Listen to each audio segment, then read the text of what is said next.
വർഷം 1972. ഡൊണാൾഡ് ക്രോഹേഴ്സ്റ്റ് എന്ന് പറഞ്ഞൊരു ബ്രിട്ടീഷ് നാവികൻ അദ്ദേഹം തൻ്റെ സ്വന്തം ബോട്ടിൽ ഒരു യാത്ര തിരിക്കുകയാണ്. ആവശ്യത്തിന് ആഹാരം ഫുഡും എല്ലാം ബോട്ടിൽ കയറ്റി അദ്ദേഹം യാത്ര തിരിക്കുന്നു. ബോട്ട് പയ്യെ അറ്റ്ലാന്റിക് ഓഷനിലേക്ക് എത്തുന്നു. അദ്ദേഹത്തിൻ്റെ ഡെസ്റ്റിനേഷൻ എത്താൻ വേണ്ട സമയം ഏകദേശം 4 ദിവസമായിരുന്നു. പക്ഷേ ആഴ്ചകൾ കഴിഞ്ഞിട്ടും ഡൊണാൾഡിനെ കാണാത്തതുകൊണ്ട് സെർച്ച് ആൻഡ് റെസ്ക്യൂ ഓപ്പറേഷൻ ആരംഭിച്ചു. ആ ബോട്ട് കണ്ടെത്തി. ബോട്ട് പരിശോധിച്ചപ്പോൾ അവർക്ക് ഡൊണാൾഡിനെ കണ്ടെത്താനായില്ല. വിശദമായി പരിശോധിച്ചപ്പോൾ ആ ബോട്ടിൽ ആവശ്യത്തിന് ഫ്യൂവലും വെള്ളവും ആഹാരം എല്ലാം ഉണ്ടായിരുന്നു. പക്ഷേ ഡൊണാൾഡ് മാത്രമില്ലായിരുന്നു. ഒരു തെളിവും ഒന്നുമില്ലായിരുന്നു. ആ ബോട്ടിലൊരു സ്ട്രഗിൾ നടന്നതിൻ്റെയോ അല്ലെങ്കിൽ മറ്റാരെങ്കിലും ആ ബോട്ടിൽ കയറി പറ്റിയതിൻ്റെയോ ഒന്നും തെളിവില്ലായിരുന്നു. ഒരു ഡയറി മാത്രം അവർ കണ്ടെത്തി. ആ ഡയറിയിൽ അതിൻ്റെ ലാസ്റ്റ് പേജിൽ ഇങ്ങനെ ഒരു വരി കണ്ടു: it is the mercy I will resign my game. അത്രേ ഉണ്ടായിരുന്നുള്ളൂ. അതോടുകൂടി ആ പേജ് അവസാനിച്ചു. ഇത്തരം 100 കണക്കിന് കഥകളുണ്ട്. ഇതെല്ലാം ചെന്നെത്തുന്നത് ഒരേ ഒരു സ്ഥലത്താണ്, ഒരു ട്രയാങ്കിൾ റീജിയൻ. കെട്ടുകഥകളുണ്ട്, ഫാക്ട്സ് ഉണ്ട്, മിസ്റ്ററീസ് ഉണ്ട്, തിയറീസ് ഉണ്ട്. നമ്മളിന്ന് ഈ ട്രയാങ്കിളിലേക്ക് ഇറങ്ങി ചെല്ലുകയാണ്. ഇതിലെ സത്യമേത്, തിയറീസ് ഏത്, മിസ്റ്ററി ഏത്, നമ്മളെല്ലാം വിശദമായി പരിശോധിക്കും. ബെർമുഡ ട്രയാങ്കിൾ എന്ന പദം ആദ്യമായിട്ട് യൂസ് ചെയ്യുന്നത് വിൻസെൻ്റ് ഗാഡിസ് എന്നൊരു എഴുത്തുകാരനാണ്. 1964 അർഗോസി എന്നൊരു മാഗസിനിൽ ആണ് അദ്ദേഹം ഈ വാക്ക് ആദ്യമായിട്ട് രേഖപ്പെടുത്തുന്നത്. പക്ഷെ അതിനേക്കാൾ ഒരുപാട് കാലങ്ങൾക്ക് മുമ്പേ ഈ സ്ഥലത്തെ പറ്റിയുള്ള സ്റ്റോറീസൊക്കെ നിലവിലുണ്ടായിരുന്നു. 1492 ക്രിസ്റ്റഫർ കൊളംബസ് അദ്ദേഹത്തിൻ്റെ ഷിപ്പായ സാന്റാ മറിയയിൽ കൂടെ യാത്ര ചെയ്യുകയായിരുന്നു. അപ്പോൾ സാധാരണ ഷിപ്പിലൊക്കെ ഉപയോഗിക്കുന്ന നാവിഗേഷൻ ലോഗുണ്ട്. അതായത് നമ്മൾ ഷിപ്പിൽ യാത്ര ചെയ്യുമ്പോൾ എന്തെങ്കിലും ഇൻസിഡൻസ് ഒക്കെ ഉണ്ടാകുമ്പോൾ അത് രേഖപ്പെടുത്തി വെക്കുന്ന ഒരു ലോഗാണ് നാവിഗേഷൻ ലോഗ്. ഇതിൽ അദ്ദേഹം രേഖപ്പെടുത്തി ഒരു പർട്ടിക്കുലർ സ്ഥലത്ത് ചെന്നപ്പോൾ ഷിപ്പിൻ്റെ നാവിഗേഷൻ സിസ്റ്റംസ് എല്ലാം സ്ട്രേഞ്ചായിട്ട് ബിഹേവ് ചെയ്യുന്നു.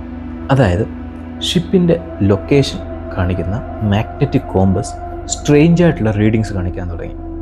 അതോടൊപ്പം തന്നെ കടലിൽ മറ്റെങ്ങും കാണാത്ത ഒരു പ്രത്യേകതരം ലൈറ്റും ആകാശത്ത് ഒരു ഡിഫറെൻറ്റ് വെളിച്ചവും, ഇങ്ങനെ പല പ്രതിഭാസങ്ങളും അവിടെ ഉണ്ടാകാൻ തുടങ്ങി. ഇതെല്ലാം കണ്ടപ്പോൾ ക്രിസ്റ്റഫർ കൊളംബസിൻ്റെ ഷിപ്പിലെ ക്രൂ ആകെ പരിഭ്രാന്തരായി. ഇത് ഒരു നാച്ചുറൽ ഫിനോമിനാണോ, ഒരു മിത്താണോ, അതോ എന്തെങ്കിലും ഒബ്സർവേഷൻ എററാണോ? ഹിസ്റ്റോറിയൻസ് ഇന്നും ഈ സംഭവത്തെപ്പറ്റി ഡിബേറ്റ് നടത്തുന്നു. പിന്നത്തെ ഒരു ഇൻസിഡൻ്റാണ് 1918 USS സൈക്ലോപ്സ് എന്ന് പറഞ്ഞ ഷിപ്പിനുണ്ടായത്. 1918 USS സൈക്ലോപ്സ് US നേവിയുടെ മാസീവായിട്ടുള്ളൊരു കാർഗോ ഷിപ്പാണ്.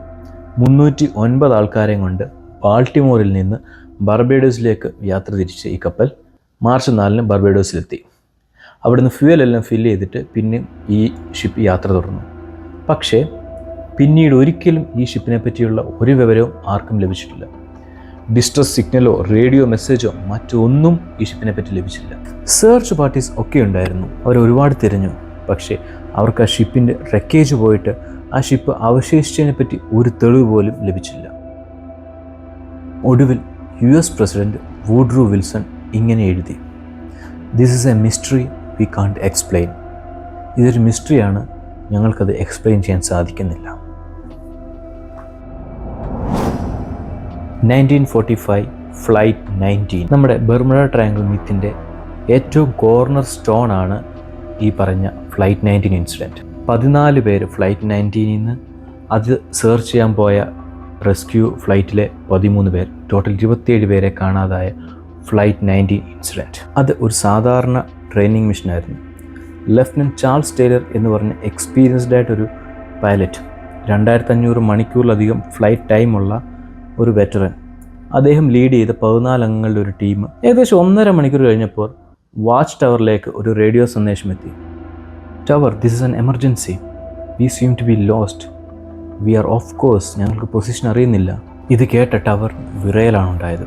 ഒരു എക്സ്പീരിയൻസ്ഡ് പൈലറ്റ് ഒരു ക്ലിയർ വെതറിൽ ഒരു റുട്ടീൻ മിഷനിൽ we seem to be lost എന്ന് പറയുന്നു. അവസാന ട്രാൻസ്മിഷൻ കേട്ടത് 7:04 PM. പിന്നെ റേഡിയോ സയലൻസ്. സെർച്ച് ആൻഡ് റെസ്ക്യൂവിന് പോയ ഫ്ലൈറ്റ് 13 13 പേർ, അങ്ങനെ ടോട്ടൽ 27 പേർ കാണാതായി. അവസാനം നേവി ഒരു കുറിപ്പിറക്കി: reason unknown. 1872 Mary Celeste, 1881 Ellen Austin. 1948 Star Tiger, Star Ariel, 2 flights. ഉത്തരം കിട്ടാത്ത അനേകം മിസ്റ്ററീസ് ഇനിയുണ്ട്. ഇതിൽ ഡിസപ്പിയർ ആയ 2 ഫ്ലൈറ്റ്സിനെ പറ്റി എന്ന് പറയാം. 1948ലും 49ലും ഡിസപ്പിയർ ആയ സ്റ്റാർ ടൈഗറും സ്റ്റാർ ഏരിയൽ എന്ന ഫ്ലൈറ്റ്സ്. ആദ്യം 1948ൽ നഷ്ടപ്പെട്ട സ്റ്റാർ ടൈഗർ ക്രൂവും പാസഞ്ചേഴ്സും അടക്കം 31 പേരാണ് ബെർമുഡയിലേക്ക് പോയ ഈ ഫ്ലൈറ്റിൽ നഷ്ടപ്പെട്ടു പോയത്. നമുക്ക് ഇതിൻ്റെ പിന്നിലെ സയൻസും ഫാക്ട്സും മിസ്റ്ററീസും നോക്കാം. ഏറ്റവും അബ്സേർഡ് ആയിട്ടിരുന്ന ഏറ്റവും ലോജിക്കായിട്ടുള്ള ലെവലിലേക്കാണ് നമ്മൾ നോക്കുന്നത്. Theory 1, alien abduction and under water UFO base. ഇത് പോപ്പ് കൾച്ചറിൻ്റെ ഏറ്റവും ഫേവറേറ്റ് തിയറിയാണ്. ചിലർ പറയുന്നു അറ്റ്ലാന്റിക് ഓഷൻ്റെ അടിയിൽ ഏലിയൻസിൻ്റെ ഒരു ബേസ് ഉണ്ട്, അണ്ടർ വാട്ടർ സബ്മേഴ്സ്ഡ് ബേസ്. ഇവിടെ ഏലിയൻസ് ഹ്യൂമൻസിനെ സ്റ്റഡി ചെയ്യാൻ നടത്തിക്കൊണ്ടിരുന്ന ഒരു ബേസാണിത്. അതുകൊണ്ടാണ് പ്ലെയിൻസും ഷിപ്സും ഈ റീജിയനിൽ ക്യാപ്ചർ ചെയ്യപ്പെടുന്നത്. Actually USO under water submerged objects ഈ ഭാഗങ്ങളിൽ റിപ്പോർട്ട് ചെയ്യപ്പെട്ടിട്ടുണ്ട്. US നേവി ഏകദേശം ഈ ഭാഗത്തൊരു ട്രെയിനിങ് നടത്തുമ്പോൾ 150 knots, അതായത് നമ്മുടെ നോർമൽ ഷിപ്സൊക്കെ പോകുന്നത് മാക്സിമം 30-35 knots ആണ്. ആ സ്ഥാനത്ത് 150 knotsൽ ട്രാവൽ ചെയ്യുന്ന ഒരു USOയെ അവർ റിപ്പോർട്ട് ചെയ്തിട്ടുണ്ട്. Proof 0%, entertainment value 100%. Theory number 2, the lost city of Atlantis. 360 BCയിൽ നമ്മുടെ ഫിലോസഫർ പ്ലേറ്റോ ഒരു ഭയങ്കര അഡ്വാൻസ്ഡ് ആയിട്ടൊരു സിവിലൈസേഷനെ പറ്റി റിപ്പോർട്ട് ചെയ്യപ്പെട്ടിട്ടുണ്ട്. പക്ഷേ ഇത് കാലത്തിൽ നഷ്ടപ്പെട്ടു പോയി എന്നാണ് പറയുന്നത്. പക്ഷേ ചില തിയറീസ് പറയുന്നത് അറ്റ്ലാന്റിക് ഓഷൻ്റെ അടിയിൽ അറ്റ്ലാന്റിസ് എന്ന് പറയുന്ന സിവിലൈസേഷൻ ഇന്നും ആക്റ്റീവാണ്. ഇവരുടെ എനർജി സോഴ്സസ് ആണ് ഈ ഷിപ്പിനെയും നമ്മുടെ ഫ്ലൈറ്റ്സിനെയും ഡിസ്റപ്റ്റ് ചെയ്യുന്നത്. ഈ ഭാഗത്ത് കുറച്ച് under water stones and formations കണ്ടെത്തിയിട്ടുണ്ട്. തിയറിസ്റ്റ് പറയുന്നത് ഇത് നമ്മുടെ സിവിലൈസേഷൻ്റെ ബാക്കിയാണെന്നാണ്. പക്ഷേ ജിയോളജിസ്റ്റ് പറയുന്നു ഇത് ലൈം സ്റ്റോൺ ഫോർമേഷൻ ആണ്. Theory number 3, methane gas hydrates. ഇനിയുള്ള തിയറീസൊക്കെ കുറച്ച് സയൻസ് ബേസ്ഡ് ആണ്. നമ്മുടെ അറ്റ്ലാന്റിക് ഓഷൻ്റെ, അതായത് ഈ ട്രയാങ്കിൾ ഭാഗത്തിൻ്റെ അടിയിൽ മാസീവായിട്ടുള്ള മീഥെയ്ൻ ഡെപ്പോസിറ്റ്സ് കണ്ടെത്തിയിട്ടുണ്ട്. ഈ മീഥെയ്ൻ ഡെപ്പോസിറ്റ്സ് ഗ്യാസ് ബബിൾസ് ആയിട്ട് മുകളിലോട്ട് പോകും. എപ്പോഴാണെന്ന് വെച്ചാൽ ടെമ്പറേച്ചർ ചേഞ്ചസ് ഉണ്ടാകുമ്പോൾ, സിയുടെ ടെമ്പറേച്ചർ ചേഞ്ചസ് ഉണ്ടാകുമ്പോൾ ഈ ഗ്യാസ് ബബിൾസ് മുകളിലോട്ട് പോകും. മുകളിൽ പോയിട്ട് ഈ ബബിൾസ് ബേസ്റ്റ് ആവും. സോ അന്നേരം ഉപരിതലത്തിലുള്ള വാട്ടറിൻ്റെ ഡെൻസിറ്റി കുറയും. ഇതുവഴി പോകുന്ന ഷിപ്പ് സിങ്ക് ആവാനുള്ള ചാൻസസ് ഉണ്ട്. ഇത് ആക്ച്വലി ഒരു പ്രൂവൺ സയൻറ്റിഫിക് ഫിനോമിനമാണ്. നോർവേയുടെ അടുത്തുള്ള സീയിൽ ഇത് കണ്ടെത്തിയിട്ടുണ്ട്. പക്ഷേ നമ്മുടെ ബെർമുഡ ട്രയാങ്കിൾ ഈ ഒരു ഫിനോമിനൻ കൊണ്ടാണ് ഷിപ്പ് സിങ്ക് ആവുന്നതെന്ന് ഉറപ്പിച്ച് പറയാൻ കഴിയില്ല. കാരണം ഇത് സയൻറ്റിഫിക്കലി പ്രൂവൺ അല്ല നമ്മുടെ ബെർമുഡ ട്രയാങ്കിളിൽ ഇങ്ങനെ ഫിനോമിനൻ ഉണ്ടായിട്ടുണ്ടെന്ന്. 4ാമതായിട്ട് പ്രചരിക്കുന്ന ഒരു തിയറിയാണ് ഇലക്ട്രോണിക് ഫോക്ക് തിയറി. ഇത് ആക്ച്വലി ഒരു സർവൈവറുടെ ഒരു ടെസ്റ്റിമണി കൂടിയാണ്. ബ്രൂസ് ഗേണൻ എന്ന പൈലറ്റ് ബഹാമാസിൽ നിന്ന് ഫ്ലോറിഡയിലേക്ക് ഫ്ലൈ ചെയ്യുന്നു. സാധാരണഗതിയിൽ 30 തൊട്ട് 40 മിനിറ്റ് വരെയാണ് ഈ ഫ്ലൈറ്റ് ടൈം എടുക്കേണ്ടത്. പക്ഷേ ഫ്ലൈ ചെയ്യുന്നതിനിടയ്ക്ക് നമ്മുടെ ബ്രൂസ് ഒരു ആകാശത്ത് ഒരു സ്ട്രേഞ്ച് ആയിട്ടുള്ള ക്ലൗഡ് ഫോർമേഷനിൽ എത്തിപ്പെടുന്നു. നോക്കിയപ്പോൾ ക്ലൗഡിനൊരു വോർട്ടെക്സ് ഉണ്ട്, ഒരു ടണൽ പോലത്തെ ഒരു സംഭവം. ഗേണൻ ഇതിനകത്തോട്ട് ഫ്ലൈ ചെയ്യുന്നു. ഇതിനകത്ത് എത്തിപ്പെട്ടതും അദ്ദേഹത്തിൻ്റെ ഫ്ലൈറ്റിലുണ്ടായിരുന്ന ഇലക്ട്രോണിക് സിസ്റ്റംസ് ഒന്നും വർക്ക് ആവാണ്ട് വരുന്നു. കുറച്ച് സമയത്തിനുള്ളിൽ നമ്മുടെ ബ്രൂസ് ഈ വോർട്ടെക്സിൽ നിന്ന് പുറത്ത് കടന്നു. പക്ഷേ 40 മിനിറ്റിനുള്ളിൽ ഫ്ലോറിഡയിൽ എത്തേണ്ട ബ്രൂസ് അന്ന് എത്തിയത് 75 മിനിറ്റിലാണ്. അന്ന് അദ്ദേഹം ഇതൊരു തിയറിയായി ഡെവലപ്പ് ചെയ്തു, ഇലക്ട്രോണിക് ഫോക്ക് തിയറി. പക്ഷേ ഈ തിയറിക്ക് കുറച്ച് സയൻറ്റിസ്റ്റൊക്കെ സപ്പോർട്ട് കൊടുക്കുന്നുണ്ടെങ്കിലും ഭൂരിപക്ഷം ആൾക്കാരും സപ്പോർട്ട് കൊടുക്കുന്നില്ല. Theory number 5, magnetic anomalies and compass variation. ഇതല്പം സയൻറ്റിഫിക് ബേസ് ഉള്ളൊരു തിയറിയാണ്. നമ്മൾ സ്കൂളിലൊക്കെ പഠിച്ചിട്ടുണ്ട്, ഒരു ബാർ മാഗ്നറ്റ് എടുത്ത് ഒരു നൂലിൽ കെട്ടി തൂക്കി ഇട്ട് കഴിഞ്ഞാൽ അത് നമ്മുടെ ജോഗ്രഫിക് നോർത്തിനെ കാണിക്കുമെന്ന്. ശരിക്കും പറഞ്ഞാൽ എക്സാക്റ്റായിട്ട് ഈ മാഗ്നറ്റിക് നോർത്തും ജോഗ്രഫിക് നോർത്തും അലൈൻ ചെയ്യില്ല, കുറച്ച് ഡിഫറൻസ് ഉണ്ടാവും. പക്ഷേ തിയറിസ്റ്റ് പറയുന്നു ബെർമുഡ ട്രയാങ്കിൾ എന്ന് പറയുന്നത് ഒരു യുണീക്കായിട്ടുള്ളൊരു ലൊക്കേഷനാണ്. ഇവിടെ മാഗ്നറ്റിക് നോർത്തും ജോഗ്രഫിക് നോർത്തും എക്സൈറ്റായിട്ട് അലൈൻ ചെയ്യും. ഇത് നമ്മുടെ കോമ്പസിനെയൊക്കെ കൺഫ്യൂസ് ആക്കാൻ ഉള്ള സാധ്യതയുണ്ട്. ഇതിൻ്റെ കൂടെ ആഡ് ചെയ്യുക ബാഡ് വെതർ, റോങ് ഡയറക്ഷനിൽ സഞ്ചരിച്ച് ഫ്യൂയൽ എക്സോസ്റ്റ് ആവുക, അല്ലെങ്കിൽ പൈലറ്റിന് ഡിസോറിയൻറ്റേഷൻ, ഇതൊക്കെ കൊണ്ട് ഫ്ലൈറ്റ്സ് ക്രാഷ് ആവാനുള്ള ഒരു ചാൻസ് ഉണ്ട്. ഈ ഒരു തിയറിക്ക് അത്യാവശ്യം സയൻറ്റിസ്റ്റൊക്കെ ബേസ് കൊടുക്കുന്നുണ്ട്. അവസാനമായിട്ട് പറയുന്നതാണ് റോഗ് വേവ്സ് തിയറി.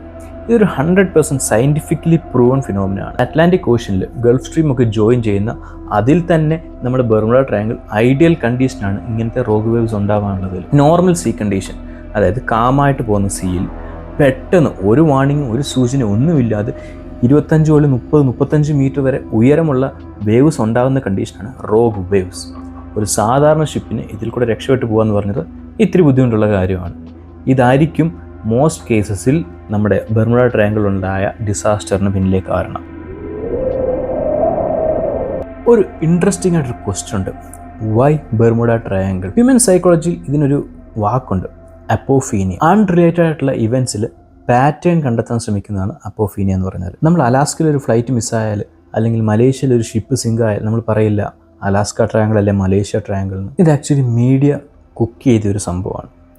ഒരു റീജിയനിൽ കുറച്ച് ഇൻസിഡൻസ് റിപ്പോർട്ടായി, അതിനെ അവർ പിന്നെ റിപ്പീറ്റാക്കി, പിന്നെ അതിനെപ്പറ്റി ഫോക്കസ് ചെയ്ത് സംസാരിച്ച് അതൊരു മിത്താക്കി അവസാനം അവർ കാണിച്ചു. ഹ്യൂമൻ ബ്രെയിനിന് ഈ അൺഎക്സ്പ്ലെയിൻഡ് ആയിട്ടുള്ള മിസ്റ്ററിയുടെ ഒരു പ്രത്യേക താല്പര്യമുണ്ട്. അതൊന്ന് നിങ്ങൾ തന്നെ ചിന്തിച്ച് നോക്കി. മോസ്റ്റ് ഓഫ് അസ് നമുക്ക് മിസ്റ്ററി ഫിലിംസ്, ത്രില്ലർ ഫിലിംസിനോട് ഒരു താല്പര്യമുണ്ട്. അതേപോലെ തന്നെ മിസ്റ്ററി ആയിട്ടുള്ള വാർത്തകൾ, ക്യൂരിയസ് ആയിട്ടുള്ള ഇവൻറ്റ്സ്, ഇതിനെപ്പറ്റി നമുക്കൊരു അറിയാനൊരു പ്രത്യേക താല്പര്യമുണ്ട്. ഈ ഒരു ക്യൂരിയോസിറ്റിയാണ് നമ്മുടെ ട്രയാങ്കിളിനെ ഇത്ര ഫേമസ് ആക്കിയത്. ഇതാണ് ബെർമുഡ ട്രയാങ്കിളിൻ്റെ real power. Not the magnetic field, not the water, just the human mind.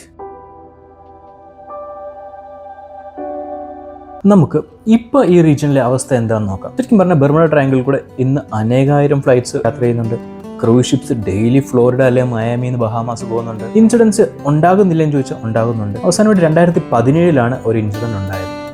അപ്പോൾ സയൻസ് റിയലൈസ് ചെയ്തു, എത്രയൊക്കെ സയൻസ് അഡ്വാൻസ്ഡ് ആയി കഴിഞ്ഞാലും അതിനേക്കാളും ഉപരി അഡ്വാൻസ്ഡ് ആണ് നമുക്ക് മനസ്സിലാകാത്ത ചില കാര്യങ്ങൾ.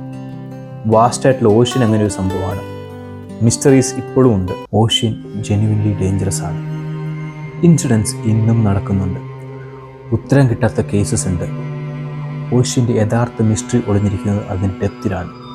80% കടൽ ഇന്നും എക്സ്പ്ലോർ ചെയ്തിട്ടില്ല. അവിടെയാണ് ശരിക്കുള്ള മിസ്റ്ററി ഒളിഞ്ഞിരിക്കുന്നത്.